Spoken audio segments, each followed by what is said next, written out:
Assalamualaikum warahmatullahi wabarakatuh. Selamat sore sahabat Visio dimanapun kalian berada gitu ya.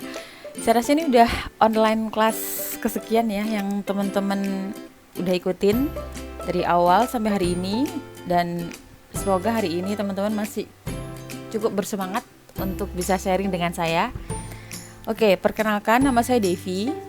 Jadi hari ini saya membahas tema atau mengambil tema mengenai new paradigm of postural control. Jadi sebenarnya kalau bahas masalah postur nih, saya rasa teman-teman sudah cukup ahli gitu ya. Bahkan mungkin nanti kita bisa sharing, jadi online kelasnya bisa dua arah. Jadi selama saya sharing materi ke teman-teman, teman-teman bisa ngasih tambahan, bisa ngasih koreksi misal salah, yang nantinya online kelas ini bisa lebih hidup. Oke, kita langsung masuk aja ke materi mengenai postural control. Jadi jauh sebelum kita nanti bahas mengenai postural control, ada baiknya di awal kita harus tahu dulu postural control itu apa gitu. Jadi memang postural control bisa disebut sebagai kemampuan untuk mengontrol posisi badan agar tetap dalam keseimbangan dengan tujuan untuk stabilisasi dan orientasi. Di sini teman-teman bisa lihat saya meng-highlight kata-kata stabilisasi dan orientasi ya. Nanti ini akan saya bahas lebih detail mengenai stabilisasi dan orientasi itu apa. Oke, kita akan bahas satu persatu. Jadi apa sih yang disebut dengan postural orientasi dan postural stabilisasi, terus hubungannya apa sama postural control gitu ya. Jadi kalau postural orientasi dia lebih mengarah untuk membangun persepsi. Jadi postural orientasi bisa dikatakan sebagai proses interpretasi atau apa sih pengertiannya gitu. Jadi postural orientasi dia mengatur mengenai rasa. Jadi bagaimana caranya, kemudian arahnya seberapa, powernya seberapa, itu diatur oleh postural orientasi. Yang kedua adalah postural orientasi ini harus bisa melawan dan beradaptasi dengan gravitasi, yang nantinya dipakai untuk beradaptasi dengan lingkungan sekitar dan melakukan suatu tugas. Yang kedua adalah mengenai postural stabilisasi. Kalau postural stabilisasi, dia berhubungan erat dengan COG atau Center of Gravity dan juga Stability Limit. Saya sudah membuat ilustrasinya buat teman-teman biar nanti bisa lebih gampang apa sih COG sama Stability Limit itu. Jadi kalau COG atau Center of Gravity itu bisa dibilang sebagai titik atau garis imajiner. Jadi misal tubuh kita itu dibagi rata atas bawah, kanan kiri, depan belakang gitu ya. Terus kemudian ketemu satu titik di tengah yang membagi bagian tubuh kita secara sama rata. Yang kemudian titik itu nanti dipakai atau dibikin garis imajiner ya, ke atas dan ke bawah gitu ya, sehingga muncul garis. Itu disebut dengan COG atau Center of Gravity. Terus kalau stability limit yang kayak gimana? Jadi kalau stability limit ini seperti ini. Jadi ini adalah stability limit, garis yang berbentuk segitiga, di mana garis ini nanti akan membatasi tubuh kita. Oke, jadi konsep mengenai COG dan stability limit ini saling berhubungan dengan postural control. Jadi saat COG jatuh tepat di tengah-tengah stability limit, maka posisi kita akan tetap sama. Jadi tidak akan muncul suatu gerak. Jadi waktu duduk, misal COG-nya pas jatuh di bawah stability limit, ya dia bakal duduk tenang.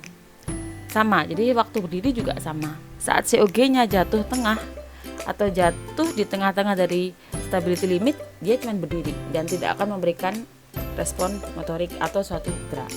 Tapi saat COG ini keluar dari stability limit ya, waktu berdiri misal COG-nya keluar dari stability limit, yang muncul adalah respon motorik. Jadi yang tadinya berdiri kemudian melangkah atau stepping. Jadi munculnya step atau kita melangkah adalah karena COG atau Center of Gravity yang keluar dari stability limit. Next, jadi di beberapa kelas online sebelumnya, Mas Adi sudah sempat membahas bahwa memang respon motorik atau gerak itu didasari atau didahului oleh sensory input. ternyata konsep ini juga sama dipakai untuk postural control. Dari sekian banyak sensory input, saya bisa ngambil beberapa strong ya. Jadi strong sensory input yang nantinya dikirim ke brain untuk membangun orientasi dan membentuk postural control. Sensory input apa aja? Yang pertama adalah visual atau vision, kemudian yang kedua adalah vestibular, dan yang ketiga adalah proprioceptif. Saya akan kasih contoh realnya ke teman-teman. Kenapa sensori ini bisa bangun orientasi yang dipakai nanti untuk postural control. Yang pertama, kita bahas mengenai visual to vision.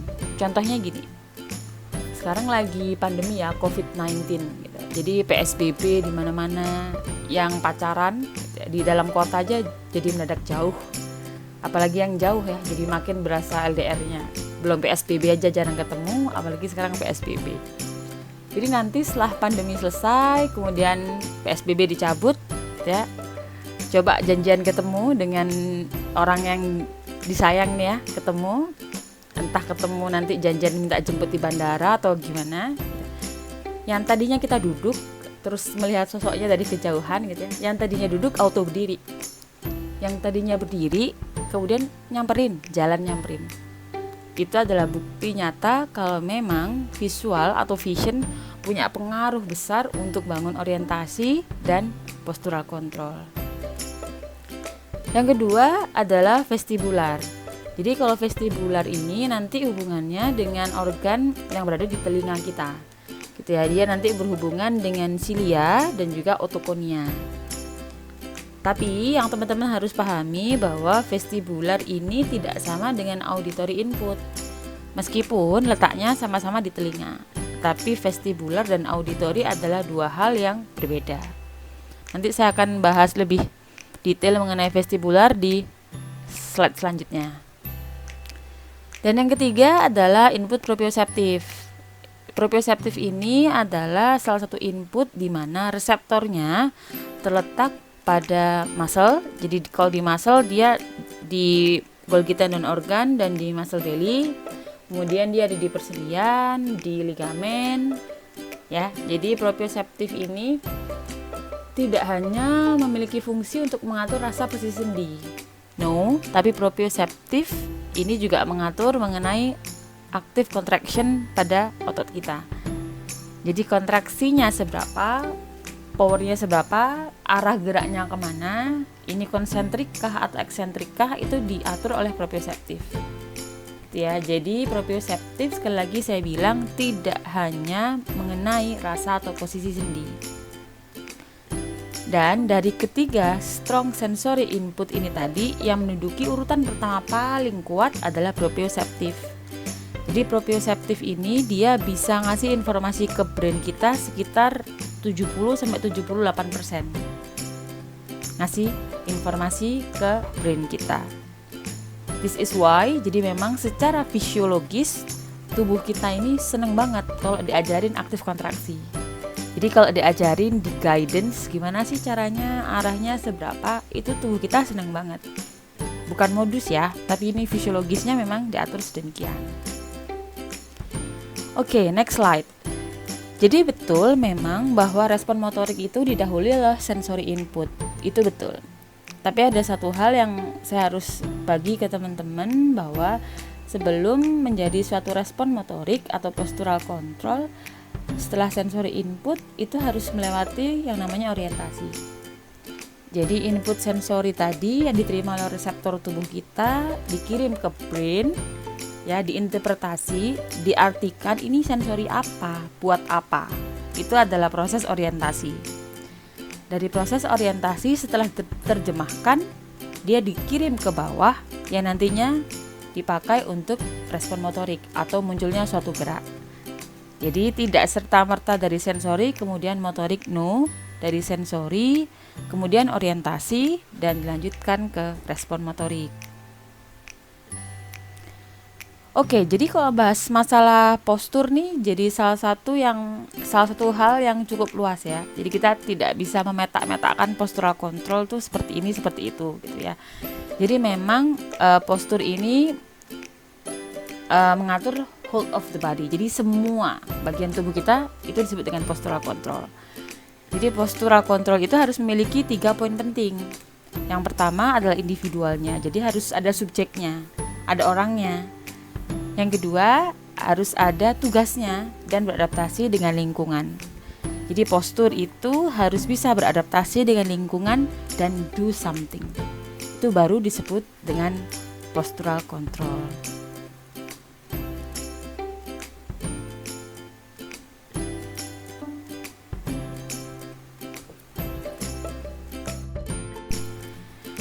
Kita tinggalin COG dan stability limit yang tadi. Kita masuk ke pembahasan yang selanjutnya, yaitu mengenai neuroscience of postural control. Kalau bahas neuro ini jadi kayak bahas suatu hal yang cukup sulit gitu ya, karena brain kita itu kompleks, fungsinya macam-macam, neuro kita juga sama. Tapi di sini saya yakin teman-teman pasti sudah punya dasar teori yang cukup kuat. Jadi saya di sini cuman ya sedikit mereview teman-teman apa aja sih neuroscience yang ngatur mengenai postural control. Jadi secara garis besar gitu ya, ada 2 sistem pada tubuh kita. Yang pertama adalah dorsolateral system dan juga ventromedial system. Apa bedanya dorso dan juga ventro? Jadi kalau dorsolateral system adalah sistem yang mengatur mengenai fungsi dari anggota gerak. Jadi kalau dorso dia lebih ngatur ke gerakan pada tangan atau sifatnya lebih ke dexterity atau lebih detail, lebih presisi. Bedanya dengan ventromedial system adalah kalau ventromedial system adalah sistem yang mengatur postur kita secara general. Ada 4 pathway atau track yang punya pengaruh besar terhadap postur. Saya akan bahas satu persatu. Yang pertama adalah vestibulospinal pathway, kemudian ada tectospinal, ada reticulospinal atau pontan retikulospinal, dan juga medial verticospinal pathway. Jadi penamaan pada setiap pathway atau track ini seperti origo insertio. Ya, jadi kalau vestibulo dari nucleus vestibularis kemudian menuju medulla spinalis, kemudian tectospinal dari tectum ke medulla spinalis. Oke, saya akan bahas dulu yang pertama mengenai vestibulospinal pathway. Di awal tadi, salah satu strong input yang saya sebutkan adalah strong input yang dari vestibulo atau dari vestibular. Sekarang saya menjelaskan pathway-nya atau track-nya. Jadi kalau vestibulospinal pathway adalah sensory input yang diterima organ vestibular di telinga kita, kemudian dilanjutkan oleh nucleus vestibularis menuju brain dan kemudian dieksekusi ke medulla spinalis. Itu tracknya dari vestibulospinal pathway. Yang kedua adalah tectospinal pathway. Jadi kalau tectospinal pathway ini organnya dari tectum yang kemudian dieksekusi ke medulla spinalis. Jadi kalau tectospinal pathway ini dia berfungsi lebih ke neck control. Jadi kalau bahas masalah postur, sekali lagi saya bilang itu adalah keseluruhan dari fungsi tubuh kita. Ini adalah salah satu bukti bahwa memang postur itu juga diatur oleh leher atau neck. Neck control memegang peran penting pada postural control. Yang ketiga adalah reticulospinal pathway atau biasa di beberapa literatur lain bilang pontine reticulospinal pathway. Jadi kalau teman-teman baca suatu jurnal atau artikel, kok ini ada reticulospinal, ada pontine reticulospinal, itu sama. Jadi kalau reticulospinal atau pontine reticulospinal ini jalurnya dari pons kemudian menuju reticular formation yang dilanjutkan ke medulla spinalis. Fungsinya apa? Kalau pontine reticulospinal pathway dia berfungsi sebagai posture preparation, jadi persiapan untuk postur. Dan yang keempat adalah medial corticospinal pathway. Ini dari cortex menuju medulla spinalis. Setelah kita belajar mengenai neuroscience dari postural control, sekarang kita masuk ke subtopik selanjutnya. Di sini saya sudah meng-highlight beberapa poin penting dari sekian banyak konsep mengenai postur, atau istilahnya saya sebut dengan critical point. Jadi nanti harapannya ini bisa membantu untuk sedikit membuka mindset atau mengupgrade mindset teman-teman mengenai postur. Yang pertama adalah postural control harus diartikan sebagai pengontrol dalam bergerak, beradaptasi dengan lingkungan, dan melakukan aktivitas fungsional. Sedari awal atau dari slide saya yang pertama, saya sudah menjelaskan bahwa postur itu harus bisa beradaptasi dengan lingkungan dan fungsional. Salah satu parameter postur itu dikatakan baik adalah apabila seseorang itu bisa kembali beradaptasi dengan lingkungan dan do something. Parameternya adalah kemampuan fungsional. Yang kedua adalah postural control meliputi seluruh komponen tubuh. Jadi kalau bahas masalah postur, ini nggak cuma perkara pelvic core, kemudian trunk atau foot, tapi ada neck control. Tadi di awal tadi ya, di neuroscience ada yang namanya jalur tektospinal, dia ngatur neck control, kemudian head positionnya bagaimana, posisi shouldernya gimana, scapulanya seperti apa, kemampuan hipnya bagaimana. Ini adalah salah satu alasan bahwa memang postur itu tidak bisa dinilai hanya dari beberapa aspek, tapi keseluruhan tubuh kita harus bekerja secara sinergistik, muscle-nya harus balance, orientasinya harus baik, yang nantinya dipakai untuk fungsional. Ada sebuah penilaian yang cukup berkembang mungkin di kalangan fisioterapis ya, gitu ya. Bahkan kita bikin sebuah penilaian kalau postur nih bagus, ada postur nih nggak bagus, gitu ya. Ini saya bikin ilustrasi untuk mempermudah teman-teman. Jadi yang di tengah itu good postur ya, jadi alignmentnya bagus, kemudian straight up, dia tegak, kemudian balance posturnya, gitu ya. Dan yang di bagian kiri dan kanan itu masuk dalam poor postur. Ada forward head, kemudian flat back, ada sway back, dan segala macam. Dari gambar tersebut kita bisa muncul satu pertanyaan. Jadi kalau good postur doang, good postur aja, badannya sih tegak. Tapi kalau nggak bisa adaptasi dengan lingkungan, terus gangguan orientasi, ya terus good posturnya buat apa? Ini bisa kita ambil sebuah kesimpulan bahwa memang postur itu harus efisien dan fungsional. Saya akan bahas satu persatu mengenai apa sih efisien dan fungsional postur tuh. Jadi saya bikin gambar lagi. Yang gambar sebelah kiri saya bisa sebut ini adalah efisien, dan yang gambar sebelah kanan ada orang lari, itu namanya fungsional. Jadi postur dikatakan efisien apabila kita memiliki postur dengan posisi atau bentuk straight up atau tegak. Jadi saat kita berdiri tegak, active standing, kemudian posturnya straight up, itu masuk dalam kelompok efisien atau masuk dalam penilaian efisien. Oh ya, posturnya efisien nih karena dia tegak. Tapi ternyata tegak aja nggak cukup, efisien doang nggak cukup, tapi dia harus bisa fungsional. Jadi seseorang dikatakan memiliki postur yang baik, harus bisa berdiri, harus bisa lari, harus bisa jalan, bahkan harus bisa melompat. Apabila postur memiliki kedua komponen ini, itulah yang disebut dengan postural control. So, jadi apa sih hubungannya efisien dan fungsional ke postur? Saya ngambil dari konsep fisika dasar mengenai postur. Mungkin istilah ini sudah nggak asing lagi buat teman-teman, yaitu postur berhubungan erat dengan energi potensial dan energi kinetik. Jadi kalau di fisika dasar, energi potensial tuh dia membahas mengenai letak atau posisi suatu benda. Jadi semakin tinggi letak suatu benda, maka energi potensialnya makin tinggi atau makin besar. Sedangkan energi kinetik dia membahas mengenai banyaknya usaha atau effort yang kita keluarkan untuk melakukan suatu gerak. Itu disebut dengan energi kinetik.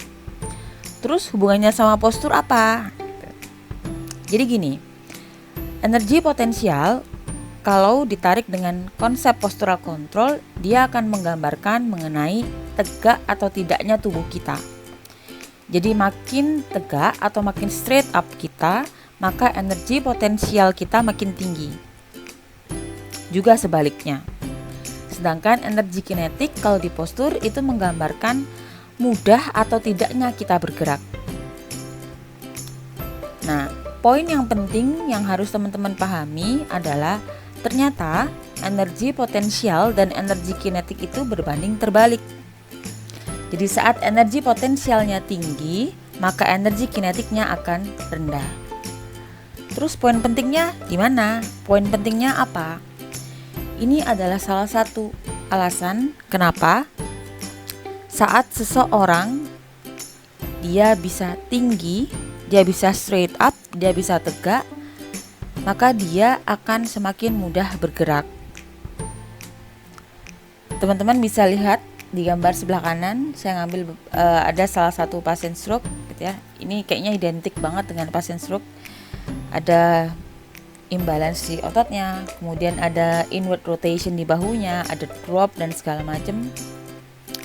Kalau kita lihat di sini kelihatan banget kalau tubuhnya dia tidak straight up atau tidak tegak. Otomatis energi potensial yang dia hasilkan rendah atau sedikit, sehingga energi kinetiknya akan banyak. Ini adalah jawaban kenapa sih pasien stroke beberapa langkah aja buat jalan udah capek banget. Ya karena dia gagal untuk memaintain postur. Jadi saat postur kita tegak, aktif, kita akan sangat mudah untuk bergerak. Critical point selanjutnya adalah postural control itu berbeda dengan fixing atau quiet standing atau quiet position istilahnya. Jadi postural control itu harus fungsional. Saya bikin ilustrasi lagi. Jadi yang di sebelah kiri gitu ya, ini kayaknya mungkin di praktek beberapa di rumah sakit mungkin masih teman-teman ketemu. Jadi ada pasien stroke, kemudian disuruh berdiri di tengah-tengah paralel bar, kemudian posturnya belum ready, pasien disuruh pegangan, kemudian kita dorong-dorong. Saat ditanya ini tujuannya buat apa? Untuk balance. Ada yang bilang untuk postur exercise dan segala macam gitu. Analoginya bahwa memang konsep ini sudah tidak bisa lagi match dengan konsep postural control. Karena apa?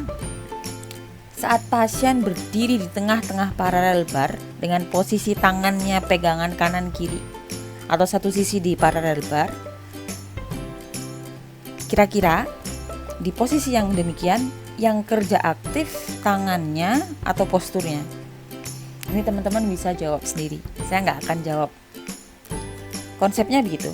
Jadi saat kita mendesain sebuah latihan, reasoningnya harus jelas. Ini buat apa, nanti yang aktif yang mana, yang nggak aktif yang mana. Itu teman-teman harus mulai bisa membangun reasoning sampai ke arah sana. Dan yang sebelah kanan, seharusnya desain latihan yang dibangun dengan tujuan membangun postural control adalah fungsional. Jadi jangan taruh pasien di posisi yang fixing. Fixing tuh posisi pasien makin takut untuk bergerak. Please, kalau mendesain sebuah latihan untuk pasien stroke, kenalkan dia tentang movement. Kenalkan dia bagaimana caranya bergerak. Karena itu adalah postural control. Kita lanjutkan ke slide selanjutnya. Critical point selanjutnya adalah postural control harus bisa against and follow gravity. Jadi postur itu harus bisa melawan gravitasi dan mengikuti gravitasi.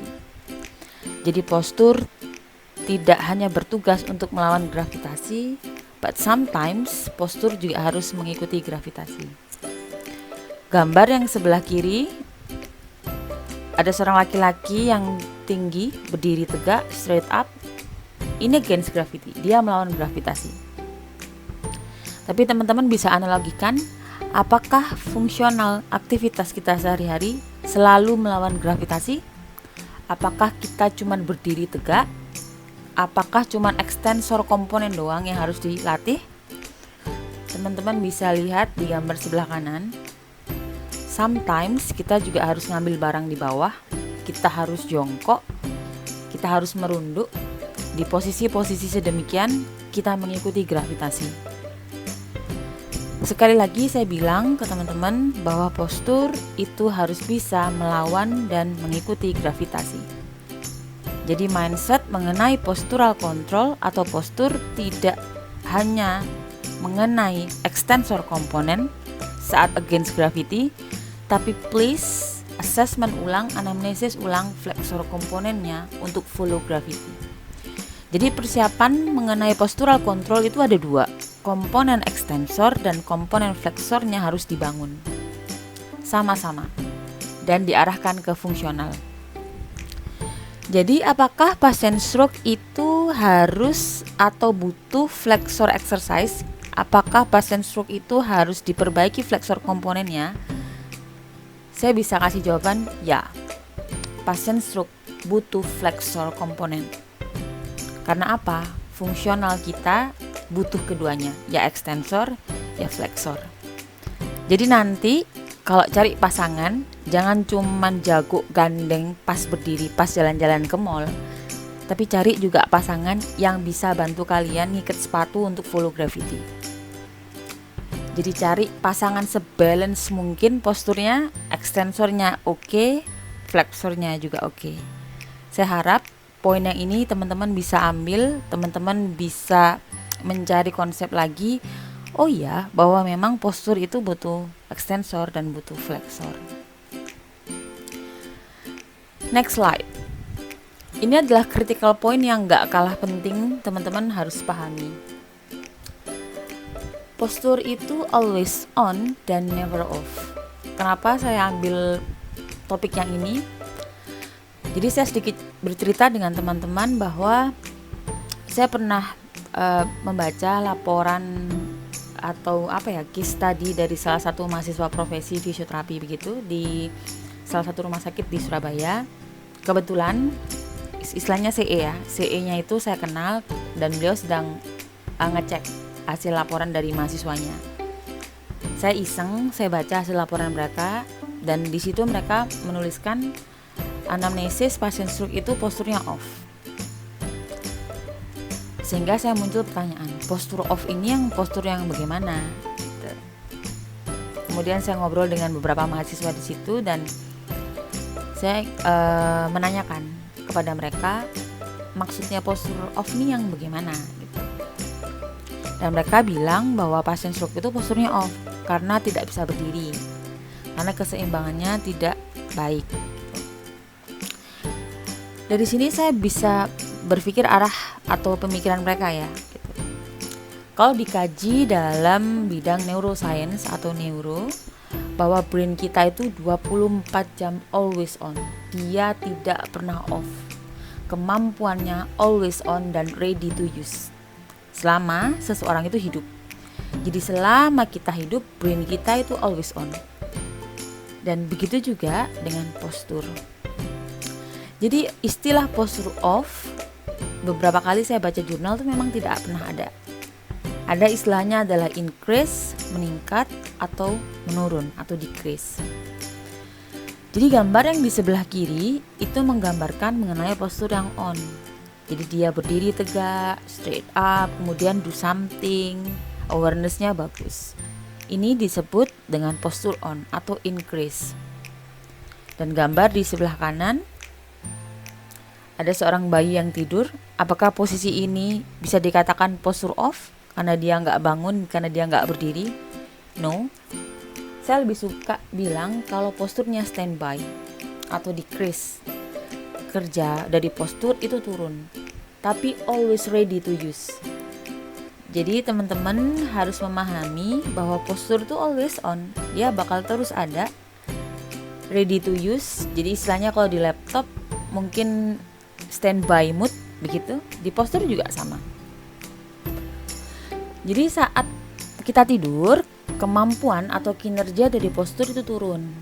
Kerjaannya si batang otak, reticular formation itu turun. Tapi tidak off atau tidak mati, no. Karena apa? Saat tidur dan nantinya kita bangun, ya posturnya akan ikut bangun. Dalam ilmu fisiologis, secara fisiologi, bahwa otak akan terus mempertahankan kinerjanya asalkan makhluk itu hidup. Ini kajian fisiologis. Jadi secara fisiologis, brain kita selalu mempertahankan kinerjanya dalam keadaan optimal. Kecuali saat seseorang itu meninggal atau mati. Saat meninggal atau mati, ya sudah, kinerja dari brainnya off. Oke, kita tinggalin mengenai postural control yang decrease dan increase. Kita masuk ke next slide. Di slide ini saya akan membahas mengenai postural control selalu membackgrounding setiap aktivitas. Jadi kapan aja sih postur itu kerja, ya. Jadi postur akan bekerja saat sebelum kita bergerak, saat bergerak, dan saat kita tidak bergerak atau saat kita memutuskan untuk berhenti. Teman-teman bisa lihat saya membaginya menjadi 3, ada warna kuning, biru, dan pink. Saya akan membahas sedikit aja secara garis besar. Nanti untuk yang slide yang ini teman-teman bisa DM ke saya atau WA ke saya tentang kajian lengkapnya ya. Karena kalau saya sharing secara lengkap di sini bakal panjang banget. Jadi ada beberapa istilah yang mungkin teman-teman tidak asing lagi gitu ya. Salah satunya memang EPAS atau Early Motor Planning. Jadi EPAS ini dia berkontraksi sekitar 1000 sampai 400 milisecond sebelum kita bergerak. Jadi sebelum kita bergerak, postur itu sudah on duluan untuk mempersiapkan. Yang kedua atau di bagian biru ada istilah motor planning. Jadi setelah EPAS dilanjutkan ke ASAS. ASAS ini dia berkontraksi sekitar 300 sampai 200 milisecond. Dia berfungsi untuk membuat pattern movement. Jadi nanti gerakannya gimana, bentuknya kayak gimana, arahnya kemana. Itu diatur oleh ASAS. Kemudian dilanjutkan oleh APAS. Kalau si APAS ini dia berkontraksi sekitar 150 sampai 100 milisecond. Dia bertugas untuk efisiensi sebuah gerak. Jadi sebelum kita bergerak, ternyata postur itu ngatur patternnya kayak gimana, kemudian nanti gerak efisiennya seperti apa. Itu semua sudah diatur sebelum gerakan itu muncul. Yang ketiga, bagian yang warna pink, bahwa memang postural control itu juga mengadjust atau still on saat kita bergerak. Ada istilahnya AAPES, jadi postur itu akan on saat kita bergerak. Dan ada CPAS yang mengatur postur, bahwa postur itu juga mengatur mengenai reaksi atau aktivasi otot saat bergerak. Dan yang terakhir di kotak warna biru, bahwa postur juga mengatur saat kita memutuskan untuk berhenti. Gitu ya. Jadi postur itu always on, dia ngatur keseluruhan gerak fungsional kita sehari-hari. Kita lanjutkan ke slide selanjutnya. Ini juga poin penting yang teman-teman harus pahami ya. Jadi postural control, bahwa postur itu bisa diatur secara volunter dan involunter. Jadi postur itu bisa diatur secara sadar dan tidak sadar. Yang kita tahu bahwa postur itu secara keseluruhan atau garis besar diatur oleh brainstem atau batang otak. Teman-teman tahu bahwa brainstem itu dia mengatur sistem di tubuh kita yang sifatnya memang sudah tidak kita sadari, otomatis. Contohnya misal kayak detak jantung, kita nggak bisa ngatur. Kemudian kontraksi dari sistem pencernaan kita, kemudian mengenai nadi, respiratory rate, semua itu diatur oleh brainstem. Jadi yang sifatnya involunter itu diatur oleh brainstem. Salah satunya memang postur.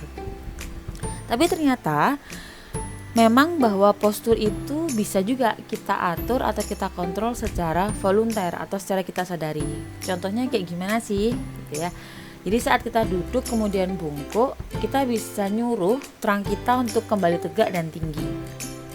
Ini adalah salah satu bukti bahwa memang postur kita bisa diatur secara volunter dan involunter. Last point, ini juga saya baru ketemu mengenai penelitian ini. Jadi kebetulan Bapak mentor, maksud saya Pak Agus, kita bikin diskusi mengenai part yang ini. Jadi memang ada istilah sway during quiet standing. Saya ngambil di penelitiannya Yamamoto tahun 2015. Jadi saat posisi berdiri, diam, ternyata sway postur itu selalu terjadi. Sway di sini adalah goyangan ya. Jadi ternyata saat kita berdiri yang kelihatannya tidak bergerak, sepersekian detik kita ternyata tetap goyang. Jadi beberapa penelitian menyebutkan bahwa saat berdiri terjadi pergeseran dari COP atau Center of Pressure di kaki kita. Ini diukur oleh alat yang namanya Force Plate Analyzer. Jadi saat kita berdiri posisi diem gitu ya, memang tetap terjadi goyangan atau sway istilahnya. Dan goyangan itu mungkin tidak bisa kasat mata kita lihat ya, tapi force plate bisa menangkap gerakan itu. Di sini bisa kita ambil kesimpulan bahwa bahkan saat statis, saat posisi diam, ternyata kita tetap dynamic. Ya, jadi memang di beberapa slide saya selanjutnya, di beberapa slide saya sebelumnya, saya menyatakan bahwa postural control tidak sama dengan fixing. Ternyata saya baru ketemu lagi penelitiannya di tahun 2015 kemarin, bahwa saat kita berdiri diam, ternyata kita tetap bergerak atau istilahnya sway. Ini adalah last topik dari saya. Kalau yang ini saya ngangkat mengenai case study dalam artian stroke. Jadi ini ada beberapa mungkin bisa dikatakan fenomena ya, yang mungkin teman-teman masih ketemu di rumah sakit atau di home care atau di klinik. Oke, saya ngambil 2 contoh gambar dari pasien stroke. Ya, ini ilustrasinya adalah memfasilitasi dari sitting ke standing gitu ya. Terus bedanya apa antara gambar 1 dengan gambar yang kedua? Saya akan bahas dari gambar 1 dulu. Di sini terlihat pasien stroke duduk di atas kursi yang tinggi. Kemudian depannya dikasih meja. Meja ini berfungsi untuk memfasilitasi atau membantu pasien untuk nanti berdiri. Istilah lainnya ya, meja ini dipakai untuk pegangan pasien saat nanti berdiri. Atau menanti biasanya pakai parallel bar ya. Jadi pasien suruh duduk di samping parallel bar, kemudian suruh pegangan, atau di tepi tempat tidur biasanya. Ini teman-teman bisa memprediksi nggak kira-kira bagian tubuh mana yang kerjanya on dan mana yang kerjanya diinhibisi. Saya akan breakdown satu persatu. Jadi saat kita memberikan fasilitasi berlebihan pada anggota gerak, hal ini akan menghambat kinerja dari postur. Karena apa? Bisa kita nilai saat pasien ini dari duduk kemudian berdiri, yang dominan adalah tangannya. Pasien akan cenderung untuk menarik atau membangun flexor komponen di handnya atau di shouldernya. Jadi saat berdiri yang dipakai atau dominan adalah tangannya, bukan posturnya. Nantinya saat pasien ini berhasil berdiri, diprediksikan atau saya bisa mungkin memprediksi bahwa posturnya akan menurun.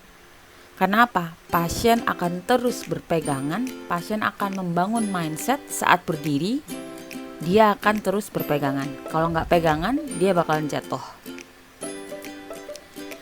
Terus apa bedanya dengan gambar yang kedua? Jadi kalau gambar yang kedua, ini adalah fasilitasi dibangun secara aktif.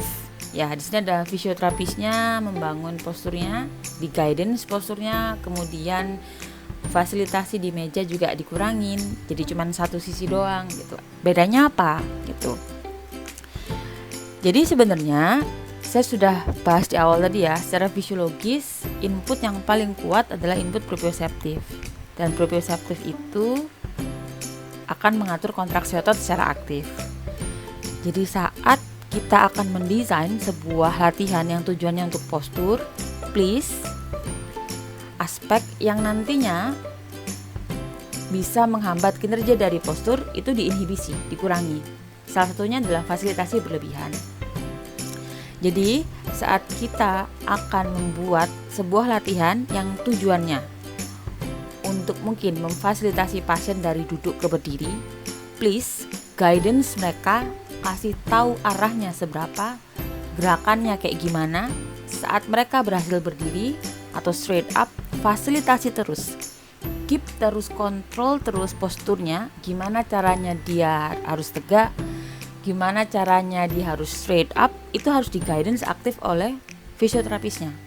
Karena apa? Pasien stroke itu tidak bisa atau sulit untuk merasakan atau membangun orientasinya mengenai posisi yang tegak itu yang gimana sih, yang tinggi itu yang gimana sih. Ini adalah alasan kenapa fisioterapis harus terus mengguidance, harus terus memaintain, harus terus mengkontrol gerakan dari klien atau pasiennya.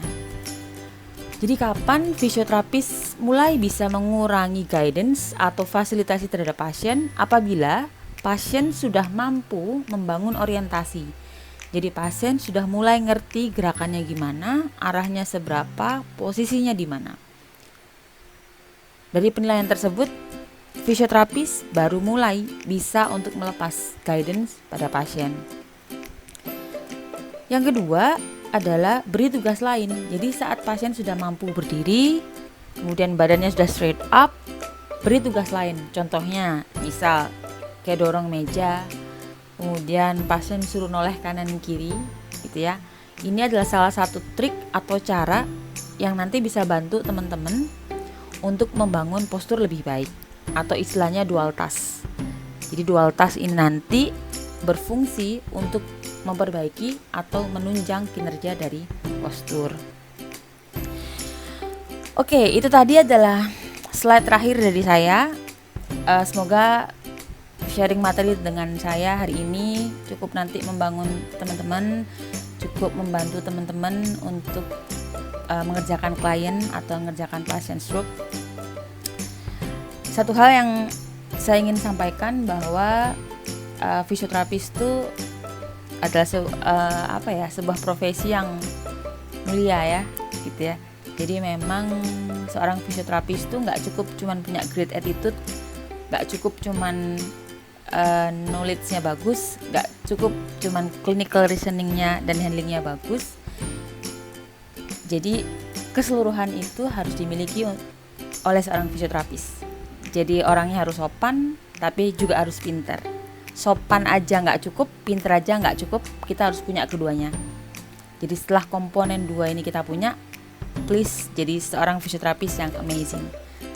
Kita tunjukkan bahwa fisioterapis Indonesia sangat mampu bersaing dengan fisioterapi luar negeri. Kita tunjukkan ke mereka bahwa fisioterapis Indonesia adalah contoh fisioterapis yang cukup mampu bersaing dengan fisioterapis dari negara lain. Sekian dari saya.